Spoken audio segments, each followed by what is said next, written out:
How to lock and unlock Notes in Notes app in iOS 18.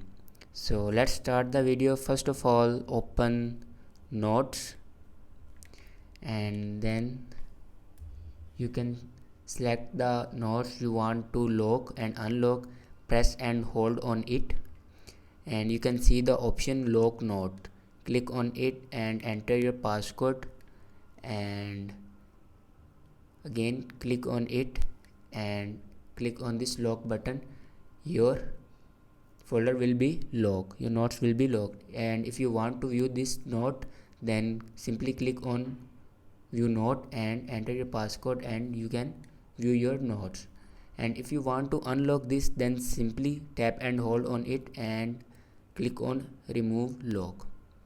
So this way to lock and unlock Notes in Notes app in iOS 18. Thanks for watching this video.